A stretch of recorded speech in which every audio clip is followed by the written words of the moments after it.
ઓમ શ્રી ગણેશાય નમઃ. જય શ્રી કૃષ્ણ મિત્રો.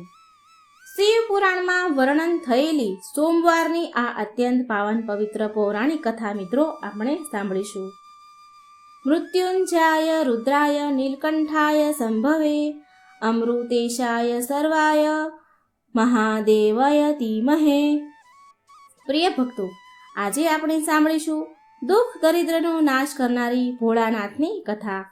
આ કથા શિવપુરાણમાં વર્ણન થયેલી છે. શિવપુરાણમાં કહેવાયું છે, જે પણ ભક્તો આ કથાને શાંત ચિત્તથી શાંત મનથી ભક્તિભાવપૂર્વક સાંભળશે તો તેની જન્મો જન્મોની દરિદ્રતા સમાપ્ત થઈ જશે. દરિદ્ર વ્યક્તિ ધનવાન બની જશે. રોગી બીમાર રોગથી મુક્ત થશે અને ભાગ્યના દ્વાર ખુલશે. શિવલિંગ પર જળ ચડાવવાથી કયા ફળની પ્રાપ્તિ થાય છે એ શિવજી માતા પાર્વતીની કલ્યાણ કરી આ કથા છે. જો તમે આ કથા પૂરી અંત સુધી સાંભળી લીધી તો સાચું માનો કે તમારી બધી પરેશાનીનો હળ મળી થઈ જશે અને ભગવાનના પ્રત્યે શ્રદ્ધા અને ભક્તિ 100 ગણી વધી જશે. તો આ કથાને પૂરા મનથી, ખુશ મનથી, પ્રસન્ન મનથી સાંભળજો અને બીજાને પણ સંભળાવજો, જેથી તમને આ કથાનો પૂરેપૂરો લાભ મળે. અને જો મિત્રો ભગવાનની કથા અધૂરી સાંભળીએ તો ભગવાનનું અપમાન થાય છે. સાથે આ વિડીયોને મિત્રો લાઈક પણ જરૂર કરી દેજો અને ઓમ નમઃ શિવાયનો એકવાર જયકાર જરૂર લગાવજો. શિવ પુરાણ અનુસાર એક ગામમાં એક ગરીબ બ્રાહ્મણ તેની પત્ની અને તેના પુત્ર સાથે રહેતો હતો. તેના પુત્રનું નામ હતું સોમદત્ત. તે બ્રાહ્મણ બહુ ગરીબ હતો. ગરીબ વૃદ્ધ બ્રાહ્મણ નિત્ય શિવજીને જળ ચડાવતો હતો અને તેની પત્ની બ્રાહ્મણીને આ બધું બિલકુલ પસંદ ન હતું. આમ તો બ્રાહ્મણી પહેલાં તો બહુ સેવા પૂજા પાઠ કરતી હતી, વ્રત ઉપવાસ બધું જ કરતી હતી, પણ આટલું બધું કરવા છતાં પણ તેની ગરીબી, તેની દરિદ્રતા દૂર ન થઈ. જ્યારે બ્રાહ્મણ જવાન હતા તો ક્યાંક કથાઓ સંભળાવી, કથાઓ કરી, પૂજાપાઠ કરી દક્ષિણા લાવતા અને એ જ દક્ષિણામાંથી તેનું ઘર, તેનું ગુજરાન ચાલતું હતું. છતાં પણ બ્રાહ્મણીને એક આશા હતી. એક આશા સાથે પૂજાપાઠ કરે કે ક્યારેક ને ક્યારેક તો મારા ઘરની ગરીબી દૂર થશે ને. પરંતુ ગરીબી તો દૂર થઈ જ નહીં. હવે તો બ્રાહ્મણ વૃદ્ધ થઈ ગયા. તેની અંદર એટલી શક્તિ ન હતી કે તે ક્યાંક કથા કહેવા જાય, પૂજાપાઠ કરવા જાય. હવે તો તે બીમાર રહેવા લાગ્યા. વૃદ્ધ થયા એટલે શક્તિ ન હોય. ઘરમાં તો કમાવાવાળું કોઈ હતું નહીં. બ્રાહ્મણનો દીકરો સોમદત્ત ગુરુકુળમાં ભણતો હતો. હવે તો બ્રાહ્મણીના ઘરમાં ખાવાના ફાફા પડી ગયા તો તેને બહુ ક્રોધ આવતો. પૂજા પાઠ કરવાનું એણે એટલે છોડી દીધું અને બ્રાહ્મણને પણ પૂજાપાઠ કરવાનું ના કહેતી હતી અને એવું કહે કે ભોળાનાથ અને અન્ય દેવી દેવતાઓની પૂજા કરતા કરતા વૃદ્ધ અવસ્થા આવી ગઈ, ગઢપણ આવી ગયું, પણ ભગવાનને આપણી ગરીબી દૂર ન કરી. હવે તો ઉપરથી એક એક અન્ના દાણા માટે તરસી ગયા છીએ. ખાવાના તો ફાફા પડી રહ્યા છે. અરે, મારી જ મતિ મરી ગઈ હતી કે મેં દિવસ રાત ઉપવાસ કર્યા, જપ તપમાં મારું શરીર સૂકવી નાખ્યું. હવે શું આપશે તમારો શિવ, જે તમે શિવલિંગ પર જળ ચડાવી રહ્યા છો? આવી રીતે બ્રાહ્મણની પત્ની બ્રાહ્મણને કહે. પ્રિય ભક્તો, બ્રાહ્મણીની વાત સાંભળીને બ્રાહ્મણ કંઈ કહે નહીં, કંઈ બોલે નહીં. તેને તો તેના આરાધ્ય ભોળાનાથ પર પૂરેપૂરો વિશ્વાસ હતો. હવે તો બ્રાહ્મણનો પુત્ર સોમદત્ત તેની પૂરી શિક્ષા કરીને ગુરુકુળથી પાછો તેના ઘરે આવી ગયો અને તેની માતા પિતા સાથે તેની સેવા કરવા લાગ્યો. એક દિવસની વાત છે. સોમદત્ત શિવજીના મંદિરમાં પૂજા પાઠ કરી રહ્યા હતા તો શિવ મંદિરમાં શિવ ભક્તોને શિવ કથા સંભળાવી રહ્યા હતા. સોમદત્ત શિવ કથા કહેતા એવું કહે છે કે જે ભક્ત ભગવાનની કથા સાંભળે છે તેના મનમાં જે કંઈ ઈચ્છા હોય છે તે ભોળાનાથ તેની મનોકામના જરૂર ને જરૂર પૂરી કરે છે. પ્રિય ભક્તો, સોમદત્તની આ બધી જ વાતો મંદિરમાં પૂજા કરવા આવેલા તે રાજ્યના રાજા સાંભળી રહ્યા હતા. એણે આવી વાત સાંભળી અને એણે આ વાત બહુ સારી લાગી. તેને સોમદત્તની આ વાત બહુ ગમી ગઈ. તેણે સોમદત્તને તેની પુત્રી રાજકુમારીને કથા સંભળાવવા માટે નોકરી પર રાખી લીધો સોમદત્તને. હવે સોમદત્ત રોજ રાજાની છોકરીને કથા સંભળાવવા મહેલ જતો હતો અને ત્યાં દક્ષિણામાં જે પણ મળે એનાથી તેના ઘરનું પાલન પોષણ થતું હતું. એનો પોષણ કરવા લાગ્યો. આમ છતાં પણ પેલી એની માતા બ્રાહ્મણી ખુશ ન હતી. તે એવું કહે કે મને મારા દીકરાના ભવિષ્યની ચિંતા છે. આપણું જીવન તો જેમ તેમ કરીને કપાઈ ગયું, પણ મારા પુત્રનું જીવન હજી બાકી છે. આપણા મર્યા પછી તેનું શું થશે? આવી રીતે એના પતિ બ્રાહ્મણને વાત કરે છે કે આપણી ભક્તિ પૂજા પાઠનું ફળ લાગે છે ક્યારેય નહીં મળે. શું ભોળાનાથને મારું દુઃખ દેખાતું નહીં હોય? મારો પુત્ર રાજાના ઘરેથી જે પણ લઈને આવે છે, માનો એમાંથી આપણા ઘરનું ગુજરાન તો ચાલી જાય છે, એનાથી આપણા પરિવારનું પેટ તો ભરાઈ જાય છે, પણ બીજી આવશ્યકતા કેવી રીતે પૂરી થશે? ઈશ્વરે તેની આંખો કેમ બંધ કરીને રાખી છે? શું મારા પુત્રને પણ આપણી જેમ જ ગરીબીમાં જીવવું પડશે? પ્રિય ભક્તો, બ્રાહ્મણ અને બ્રાહ્મણીની આ કરુણ પોકાર જ્યારે માતા પાર્વતીએ સાંભળી તો તેણે શિવજીને કહ્યું કે હે દેવ, હે મહેશ્વર, તમે તો સર્વજ્ઞ છો. તમે કેમ આ બંનેની પરીક્ષા લઈ રહ્યા છો? બ્રાહ્મણ તમારો પરમ ભક્ત છે. હવે તમે એના દુઃખનો નાશ કરો પ્રભુ, નહીં તો કોઈ પણ બ્રાહ્મણ તમારી પૂજા પાઠ કરવાનું બંધ કરી દેશે. ક્યાંક એના મનમાં તમારા પ્રત્યેનો શ્રદ્ધા વિશ્વાસ સમાપ્ત ન થઈ જાય. ભોળાનાથ બોલ્યા, દેવી તમે ચિંતા ન કરો. મેં તેના ભાગ્ય ઉદયનો બીજ તો પહેલેથી જ રોપી દીધો છે. હવે આપણે બેવને સાથે લક્ષ્મીજી અને વિષ્ણુજીને લઈને બ્રાહ્મણના ઘરે જવાનો સમય આવ્યો છે. મારી કૃપાની સાથે એ બ્રાહ્મણ દંપતી વિષ્ણુજી અને લક્ષ્મીજીની કૃપાના પણ પાત્ર છે. બંને પતિ પત્નીએ આપણા બંનેની પૂજા એક સાથે કરી છે. હે દેવી, પૃથ્વી પર જઈને આપણે શિવ લીલા કરવાની છે. ચાલો તૈયાર થઈ જાઓ.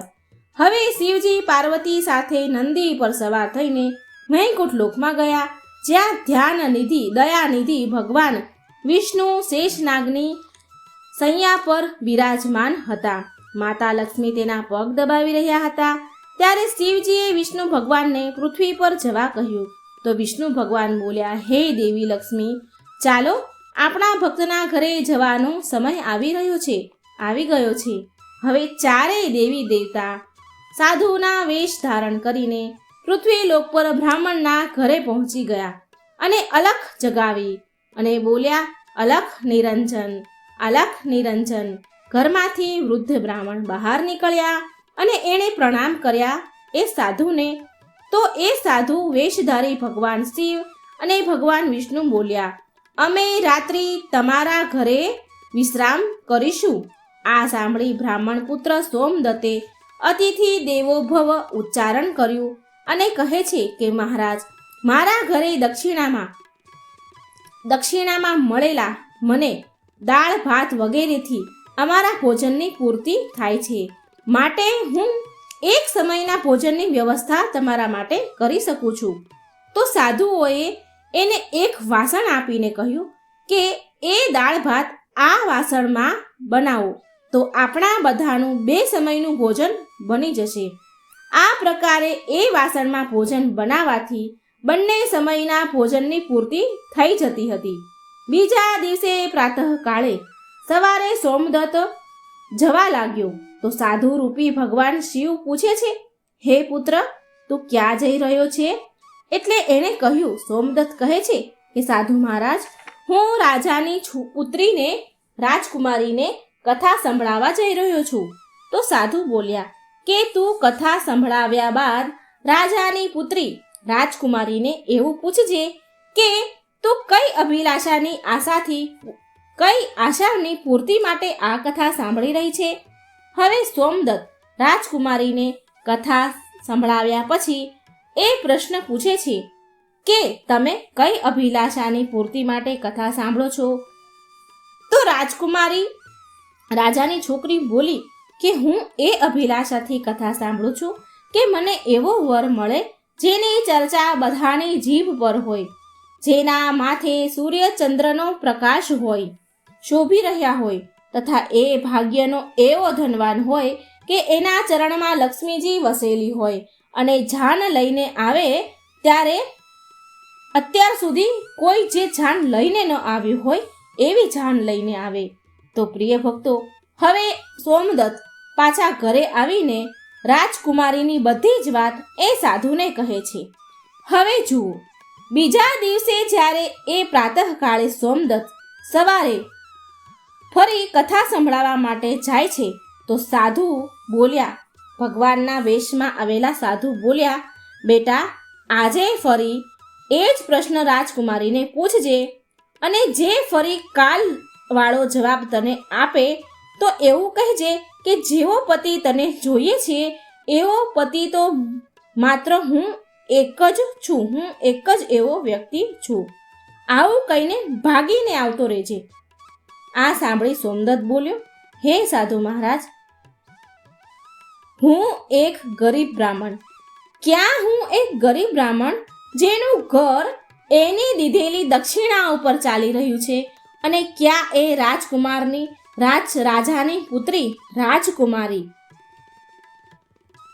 અને રાજા મને આ સાંભળીને મારા પરિવારને મૃત્યુદંડ આપીને મને મૃત્યુને ઘાટ ઉતારશે, માટે હું આવું નહીં કરું. તો સાધુ મહારાજ બોલ્યા, ઠીક છે, તો અમે હમણાં જ તને અને તારા પરિવારને તારી પરિવાર સહિત શ્રાપથી ભસ્મ કરી દઈશ. સોમદત્ત પહેલા તેની ચમત્કારથી ડરેલો હતો. પેલું પાત્ર આપ્યું હતું એમાં પૂરા પરિવારનું ભોજન થઈ જતું હતું. તો આ એક ચમત્કાર હતો. તો એ પહેલેથી જ આ ચમત્કારથી ડરેલો હતો. તો તેણે વિચાર્યું કે જો રાજા તો પછી મૃત્યુદંડ આપશે, પણ હું જો એ સાધુ કહે છે એવું નહીં કરું તો આ હમણાં જ અમને શ્રાપથી ભસ્મ કરી દેશે. માટે સાધુને આશ્વાસન આપીને સોમદત્ત કથા સંભળાવવા માટે ચાલ્યો ગયો. સોમદત્તે ત્યાં રાજકુમારીને કથા સંભળાવી અને કથા પૂરી થયા પછી સોમદત્ત બોલ્યા કે હે રાજકુમારી, કાલે તમે જે મને કહ્યું હતું કે એ અનુસાર જેવો વર તમને જોઈએ છે એવો વર તો માત્ર હું જ છું. આવું કહીને સોમદત્ત ત્યાંથી ભાગી આવ્યો, દોડીને તેના ઘરે ભાગી આવ્યો. રાજાની પુત્રીનો તો એકદમ આઘાત પહોંચી ગયો. તેણે દાસી દ્વારા તેના પિતાને બોલાવ્યા અને બધી જ વાત કહી. રાજાએ આશ્વાસન આપ્યું રાજકુમારીને અને કહ્યું કે એ ઉદંડ બ્રાહ્મણને તેની સજા મળશે.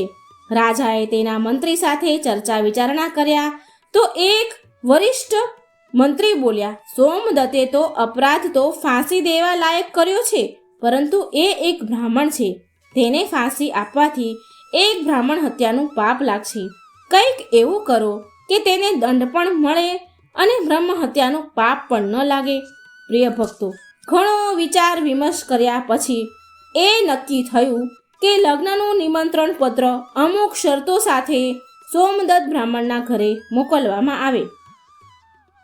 રાજાએ શરતો વાળું નિમંત્રણ પત્ર લખાવીને તેના નોકરના હાથે સોમદત્તને ત્યાં મોકલાવ્યું.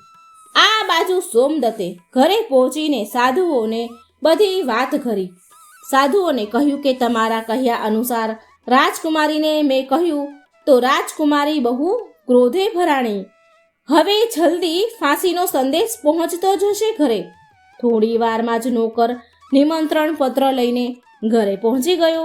સાધુઓએ નોકરને સન્માન સહિત બેસાડીને સોમદત્તને નિમંત્રણ પત્ર વાંચવા કહ્યું.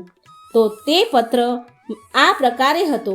સોમદત્તે પત્ર વાંચ્યો કે હે બ્રાહ્મણ પુત્ર, અમને તારા લગ્નનો પ્રસ્તાવ મંજૂર છે, પરંતુ સાથે સાથે અમારી અમુક શરતો પણ છે. અમારી બધી જ શરતો પૂરી કર્યા પછી અમે અમારી કન્યાના વિવાહ તમારી સાથે કરી દઈશું. જો શરત પૂરી નહીં થાય તો તને તારા પરિવાર સહિત ફાંસી આપવામાં આવશે. અને શરતો આ મુજબ છે.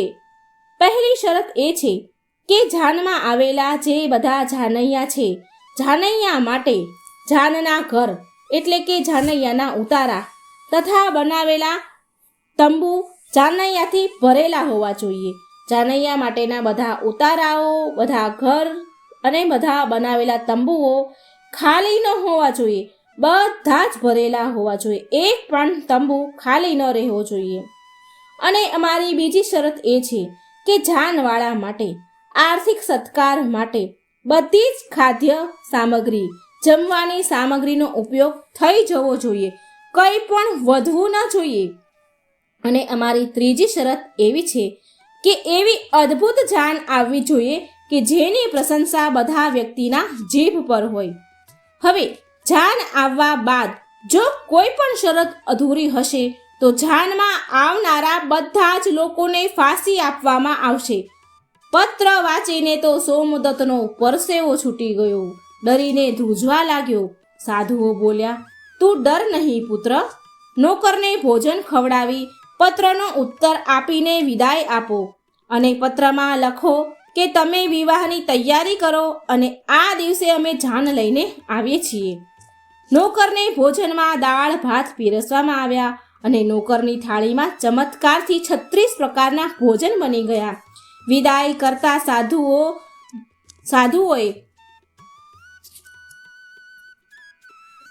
સાધુઓ જે કે ભોળાનાથ અને ભગવાન વિષ્ણુ હતા, તેણે મુઠ્ઠીભર ધૂણીની રાખ એ નોકરને આપી એ પત્રમાં જવાબ લખીને પછી વિદાય કર્યો. બહાર નોકર આવ્યો તો જોયું કે રાખ નહીં પણ હીરા મોતી હતા. જે સાધુઓએ રાખ આપી હતી એ હીરા મોતી બની ગયા. એ તો બહુ ખુશ થઈ ગયો અને રાજા પાસે ગયો. રાજાએ સકારાત્મક જવાબ સાંભળીને એને વિચાર આવ્યો કે આ ગરીબ બ્રાહ્મણ કોના ભરોસે આવું કરી રહ્યો છે? શું કોઈ દુશ્મનનો રાજા તો નહીં હોય ને, એને સાથ નહીં આપતો હોય ને? બહુ વિચાર કર્યો અને વિચાર કર્યા પછી રાજાએ શહેરના તમામ બારાત ઘર એટલે કે જાનના જે ઉતારા હોય એ શણગાર્યા. બધા જ ઉતારા શણગારી દીધા અને અનેકો તંબુ બંધાવી દીધા. કેમ કે રાજાને એ વિશ્વાસ હતો કે વધારે જાનૈયા બારાતીઓ નહીં આવે અને તેની શરત હારી જશે. ગરીબ બ્રાહ્મણ હતો તો આટલા બધા ઉતારા અને તંબુ બાંધ્યા તો એટલા બધા તો જાનૈયા બારાતીઓએ ક્યાંથી લાવશે? એને એ વિશ્વાસે એણે બહુ અનેકો તંબુ બાંધ્યા કે એ શરત હારી જાય. હવે આ તરફ સોમદત્ત તેની જાનમાં આવવા માટે જેને પણ નોતરે એ વ્યક્તિ એને એવું કહીને ના કહી દે કે નહીં, તારો તો અંતિમ સમય આવી ગયો છે અને તારી સાથે મરવા માટે જાનમાં અમે શું કામ આવીએ? આવી વાત સાંભળી તે બહુ હેરાન હતો. લગ્નવાળા દિવસે સોમદત્તને દુઃખી જોઈ ભગવાન રૂપી સાધુ બોલ્યા, પુત્ર, આજે તો તારા વિવાહ છે અને તું આટલો દુઃખી કેમ થઈ રહ્યો છે? તૈયાર થઈ જા અને અમારી સાથે ચાલ. તું કોઈ પણ વાતની ચિંતા ન કર, અમે તારી સાથે છીએ. એટલે સોમદત્તે ભાગ્યમાં જે લખ્યું હશે એ થશે આમ વિચારીને સોમદત્ત સાધુ સાથે ચાલતો થયો. ભગવાન શિવજીએ જાનમાં આવવા માટે બધા જ દેવી દેવતાઓને મનુષ્યના રૂપમાં આમંત્રિત કર્યા તથા ભૂત પ્રેત અનેક ગણોને પણ લગ્નમાં બોલાવી લીધા. જેના કારણે સજાવેલા જાનૈયાના ઉતારા બધા જ તંબુ ભરાઈ ગયા અને ઉપરથી તેમ છતાંય અમુક જાનૈયા તંબુ વગરના જ રહી ગયા. ઉતારામાં એ બધાને જગ્યા ન મળી અને રાજા પાસે સૂચના મોકલવામાં આવી કે જાનૈયાઓ માટે ઉતારાઓ બીજા તૈયાર કરાવડાવો, બીજા ઉતારાઓનો, બીજા તંબુઓનો પ્રબંધ કરવામાં આવે. આવી સૂચના મોકલાવી અને આવી સૂચના મળવાથી રાજાએ વિચાર કર્યો કે ક્યાંથી આટલા જાનૈયા આવી ગયા, મારે જઈને જોવું જોઈએ. રાજા તો ઉતાવળે ત્યાં પહોંચ્યા.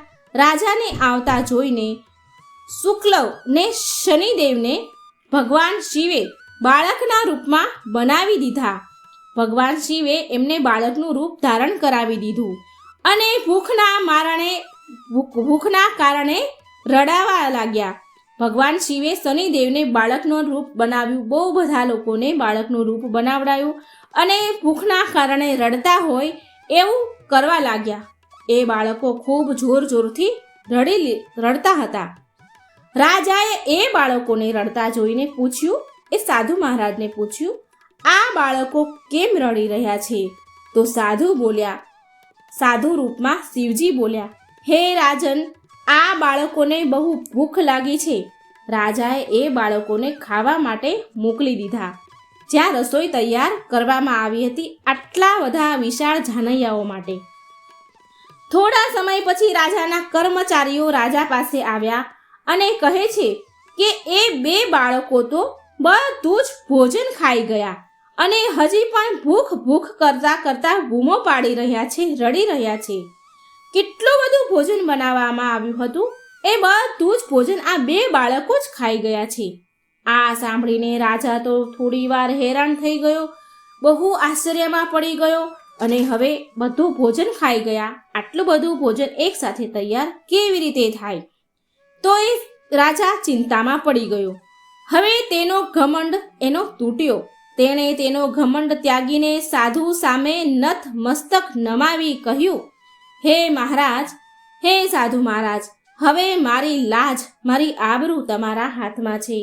સાધુ રૂપી ભગવાન બોલ્યા, કંઈ વાંધો નહીં, બધું જ બરાબર થઈ જશે. તું ઘરે જઈને જાનના સ્વાગતની તૈયારી કર. રાજાએ શહેરને બહુ સુંદર રીતે શણગાર્યું. બધી જગ્યાએ ફૂલો, ઝાલરોથી આખું શહેર એક દુલ્હનની જેમ શણગારી દીધું. સોમદત્ત પણ વરરાજાના વસ્ત્રમાં એક રાજકુમારની જેમ સુંદર દેખાઈ રહ્યો હતો. સાંજનો સમય થયો. સાંજના સમયે તેને એક સુંદર રથમાં બેસાડવામાં આવ્યો. રથની આગળ અનેક પ્રકારના બેન્ડ બાજાવાળા, નગારાવાળા નાચતા ગાતા હતા. વરરાજાના મસ્તકને ચંદ્ર અને સૂર્ય ભાતી સજાવ્યું. જાનૈયાઓ હાથમાં મુદ્રાઓ લઈને એકબીજા પર આમ તેમ ઉડાડી રહ્યા હતા. ખૂબ પૈસા, ખૂબ મુદ્રાઓ, સોનાની મુદ્રાઓ ઉડાડતા હતા. જાનનું આવું અદ્ભુત દ્રશ્ય જોઈને લોકો આપસમાં એકબીજા સાથે વાતો કરવા લાગ્યા. આ બ્રાહ્મણના ભાગ્ય તો જુઓ, આના મસ્તક પર ચાંદ, સૂરજ અને ચારે તરફ લક્ષ્મી ઉડાડવામાં આવી રહી છે. માનો કે કોઈ મોટા રાજાની જાન નીકળી હોય. આવી જાન તો અમે અમારા જીવનમાં ક્યારેય નથી જોઈ અને ના તો આગળ જોવાની ઉમ્મીદ છે કે આવી જાન જોવા મળશે. આ ભાગ્યનો બહુ મોટો ધનવાન છે. પ્રજાની આવી વાત સાંભળી માતા પાર્વતીજી શિવજીને કહે છે, હે સ્વામી, તમે જેના પર કૃપા કરો છો એના માટે તો અન્નધનના ભંડાર ખોલી દો છો. ભગવાન ભોળાનાથે કહ્યું, હે પાર્વતી, જે ભક્ત મારી પૂજા શ્રદ્ધા ભક્તિથી કરે છે, હું એને એની પૂજાનું ફળ જરૂર આપું છું. અને દુઃખ ત્યાં સુધી તેને વેઠવું પડે છે, દુઃખ ત્યાં સુધી સહન કરવું પડે છે જ્યાં સુધી તેના પાપ કર્મ પૂરા ન થઈ જાય. પુણ્ય કર્મ જેવા ઉદય થાય છે એવા જ તેના ભાગ્યના દરવાજા ખુલી જાય છે. અને જે ભક્ત ભગવાનની કથા સાંભળે છે તેને પણ રાજકુમારીની જેમ ફળ મળે છે. રાજકુમારીએ રોજ ભગવાનની કથા સાંભળી અને તેના મનમાં જે કામના કરી હતી, એને જે ઈચ્છ્યું હતું એ બધું જ એને મળ્યું. આ તો ભોળાનાથ, મા પાર્વતી, ભગવાન વિષ્ણુ અને મા લક્ષ્મીનો મહિમા હતો, જેના કારણે બ્રાહ્મણ ધનવાન થયો. મિત્રો, એની ઝૂંપડી પણ મહેલ જેવી સુંદર બની ગઈ. તેના ઘરમાં નોકર, ચાકર, અન્નધનની કમી ન રહી. અપાર ધન દોલતથી ભરેલું ઘર થઈ ગયું. અને બ્રાહ્મણીએ પણ ભગવાનની પૂજા અર્ચના શરૂ કરી દીધી અને ખૂબ દાન દક્ષિણા આપવાની શરૂ કરી દીધી. અને સોમદત્ત અને રાજકુમારીના વિવાહ થઈ ગયા અને સુખ શાંતિથી રહેવા લાગ્યા અને રોજ ભગવાનની કથા સાંભળવા લાગ્યા. શિવ પાર્વતીની કથા છે, ખૂબ જ સરસ કથા છે, આપણા જીવનને લગતી જ કથા છે. મિત્રો, આ કથા સાંભળીને તમને ઘણું બધું સમજાઈ જશે કે આપણે ક્યાં ભૂલ કરીએ છીએ, આપણા જીવનમાં શું થઈ રહ્યું છે. તો આ શિવ પાર્વતી સંવાદ પૂરા ધ્યાનથી સાંભળજો. વિડીયો સારો લાગે તો લાઈક અને શેર જરૂર કરજો અને આ ચેનલને સબસ્ક્રાઈબ પણ જરૂર કરી દેજો. કમેન્ટ બોક્સમાં ભગવાનનું નામ પણ જરૂર લખજો. ઓમ નમઃ શિવાય. મા પાર્વતીની જય.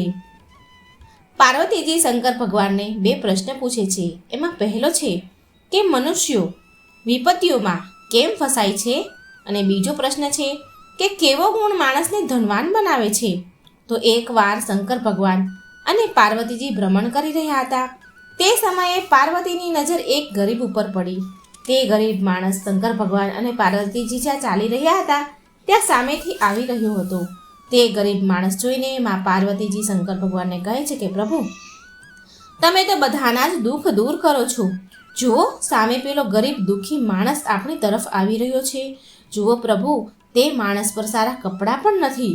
બિચારાએ ફાટેલા તૂટેલા કપડાં પહેર્યા છે અને એને જોઈને તો એવું લાગી રહ્યું છે કે તે કેટલાય દિવસથી ભૂખ્યો છે. તે બિચારો રસ્તામાં ચાલી પણ નથી શકતો. તેટલી ખરાબ છે હાલત એની. હું પ્રભુ તમને વિનંતી કરું છું કે ભગવાન, તમે એનું દુઃખ દૂર કરો અને આ ગરીબને અમીર બનાવી દો. પાર્વતીજીની વાત સાંભળીને ભગવાન બોલ્યા કે હે પાર્વતીજી, તમને ખબર છે કે આ સંસારમાં કેટલાય લોકો દુઃખી છે અને કેટલાય લોકો સુખી છે. જે સુખી છે તે તેનું ફળ ભોગવી રહ્યા છે અને જે દુઃખી છે એ એનું ફળ ભોગવી રહ્યા છે. તે પાર્વતીજી, જો હું આ ગરીબને સુખી પણ બનાવવા પણ જો હું એને ઈચ્છું ને, સુખી પણ બનાવું ને, તો પણ એ સુખી નહીં થાય. તે ધનવાન નહીં બની શકે. હું તેને ગમે તેટલું ધન આપીશ તો પણ એ ધનવાન નહીં બની શકે. ભગવાનની વાત સાંભળી માં પાર્વતી કહે છે, ઠીક છે પ્રભુ, તમે આ ગરીબ માણસને મારી સામે ધનવાન બનાવો. ભગવાન, હું પણ જોવા માંગુ છું કે તમે આને ધન આપો છો છતાં પણ એ ધનવાન કેવી રીતે નથી બની શકતું. મારે જોવું છે. માં પાર્વતીની વાત સાંભળીને ભગવાન કહે છે કે સારું, તો તમે હવે જુઓ, હું એક મહાત્માનું રૂપ લઈ લઉં છું અને આ જ રસ્તા પર તમારી સાથે હું આગળ વધું છું. આટલું કહી ભગવાને એક સંતનું રૂપ ધારણ કરી લીધું અને તે રસ્તા પર ચાલવા લાગ્યા જ્યાં સામે પેલો ગરીબ દુઃખી માણસ આવી રહ્યો હતો. અને જ્યારે ભગવાન તે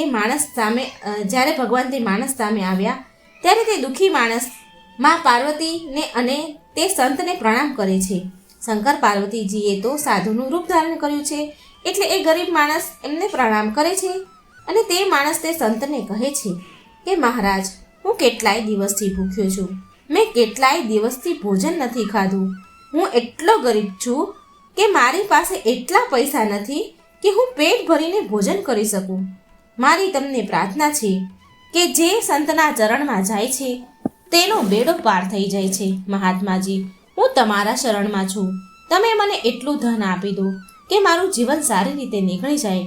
માતા પાર્વતીજી ભગવાન તરફ ઈશારો કરે છે અને મનથી કહે છે કે પ્રભુ, આ વ્યક્તિને ધનવાન બનાવો.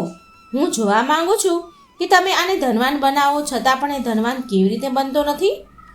પાર્વતીજીનો ઈશારો ભગવાન સમજી ગયા. શંકર ભગવાને તે વ્યક્તિને 4 ફૂલ આપ્યા અને તે દુઃખી માણસને કહ્યું કે તને જ્યારે પણ ધનની જરૂર હોય ને ત્યારે તું તારા હાથમાં એક ફૂલ લેજે અને તે ફૂલની પાંખડીને અલગ અલગ કરી લેજે અને રસ્તામાં એક ફૂલની પાંખડી વેરતો જજે. જ્યારે બધી પાંખડીઓ પૂરી થઈ જાય તો તે સ્થાન પર તું ખોદજે. ત્યાં તને બહુ બધું ધન મળશે અને આની શરૂઆત પૂર્વ દિશાથી કરજે.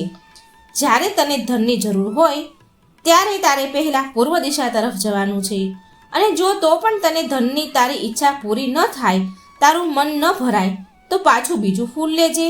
તેની પાંખડીઓ અલગ અલગ કરીને પશ્ચિમ દિશા તરફ જજે અને ત્યાં પણ ફૂલની એક પાંખડી વેરતો જજે અને છેલ્લી પાંખડી પડે તે સ્થાન પર તું ખોદજે. ત્યાં પણ તને બહુ બધું ધન મળશે અને તો પણ તારું મન ધનથી ન ભરાય તો ત્રીજું ફૂલ લેજે અને ત્રીજા ફૂલની પાંખડી પણ અલગ અલગ કરી લેજે અને ઉત્તર દિશા તરફ જજે અને તેની છેલ્લી પાંખડી પડે ત્યાં ખોદજે. ત્યાં પણ તને બહુ બધું ધન મળશે અને પછી તારી સમસ્યાનું સમાધાન થઈ જશે. અને એક વાતનું ધ્યાન રાખજે કે આ પ્રમાણે તારે 3 ફૂલ વપરાઈ જશે અને માત્ર એક જ ફૂલ વધશે, ચોથું. પણ એ વાતનું ધ્યાન રાખજે કે તું ચોથા ફૂલને લઈને ક્યારેય દક્ષિણ દિશા તરફ ન જતો.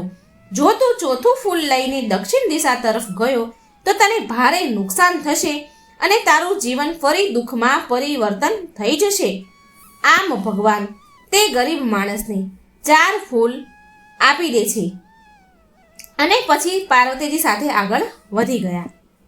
હવે આ 4 ફૂલમાંથી એક ફૂલ એ દુઃખી વ્યક્તિએ વિચાર્યું અને એ 4 ફૂલ જોડે રાખે છે અને વિચારે છે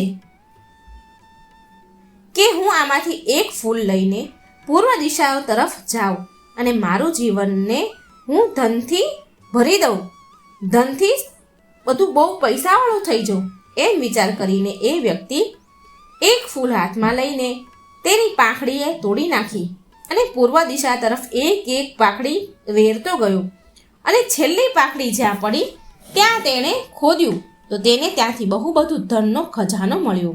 તે ખજાનાને મેળવીને તે દુઃખી વ્યક્તિ તો ખુશ થઈ ગયો અને વિચારવા લાગ્યો કે હવે તો મારા જીવનમાં સારા દિવસ આવશે, મારી પાસે ધનની કોઈ કમી નહીં હોય.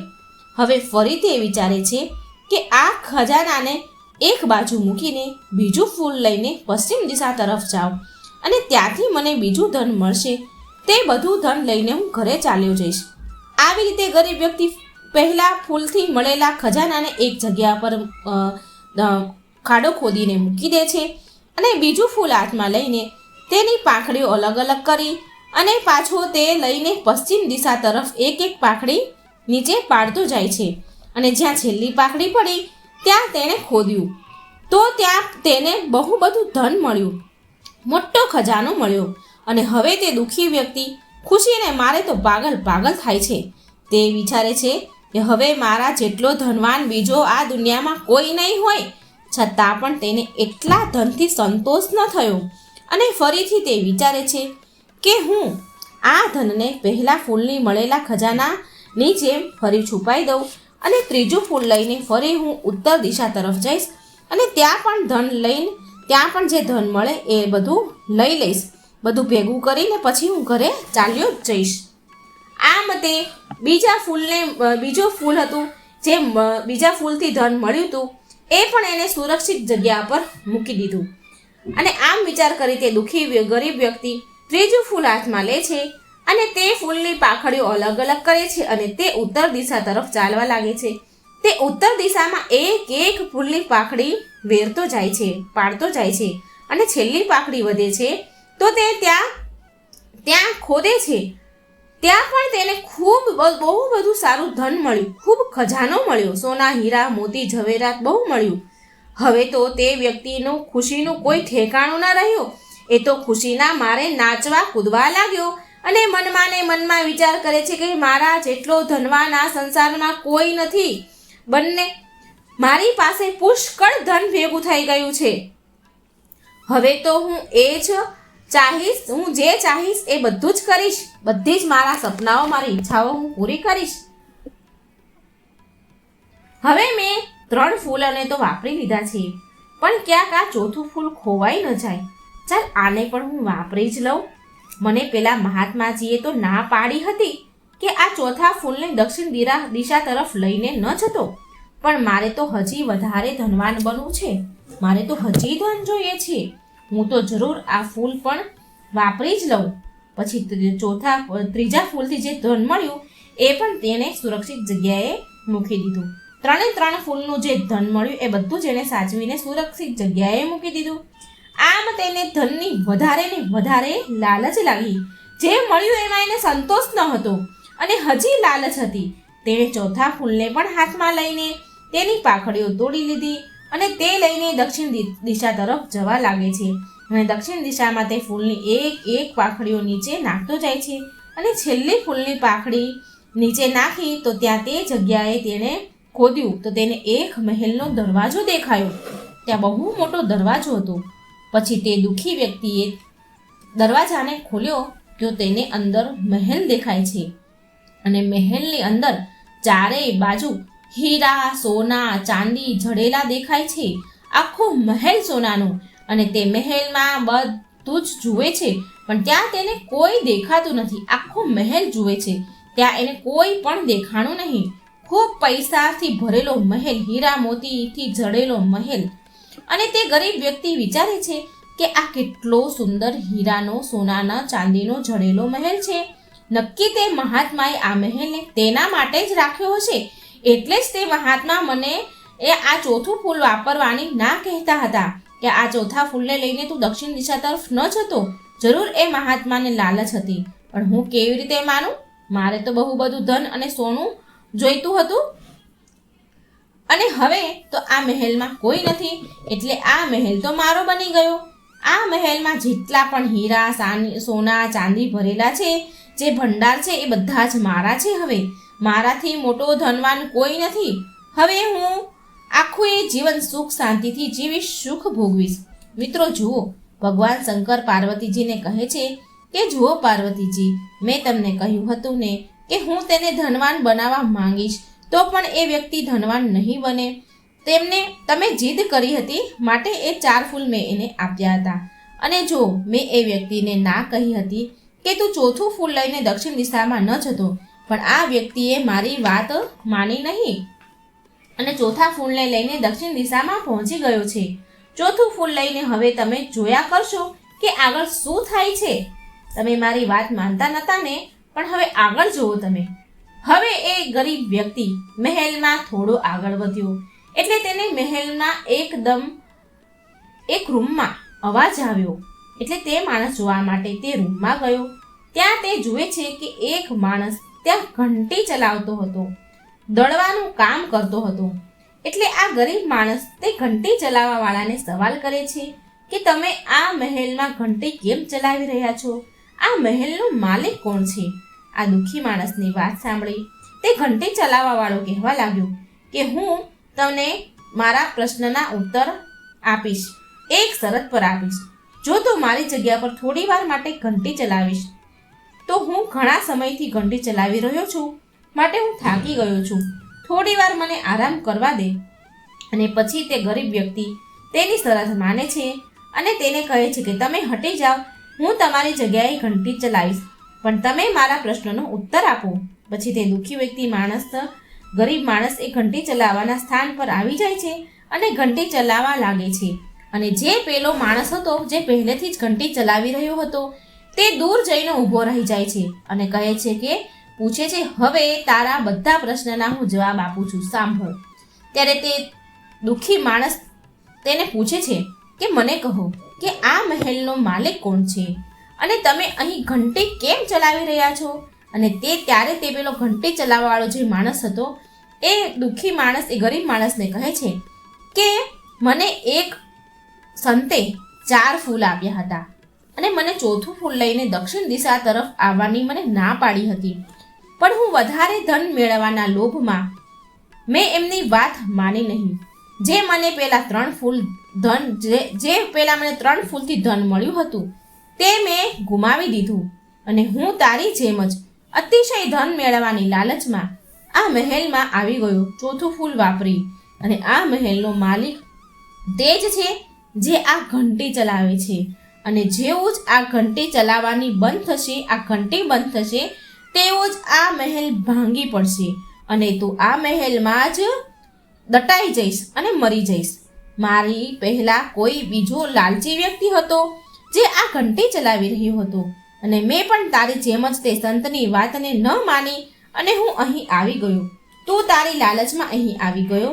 હવે તારી અને મારી જેમ કોઈ ત્રીજો લાલચમાં અહીં આ મહેલમાં આવશે અને તારી જગ્યાએ ઘંટી ચલાવશે, ત્યારે જ તું અહીંથી છૂટીશ, ત્યારે તું અહીંથી આઝાદ થઈ શકીશ. જો તું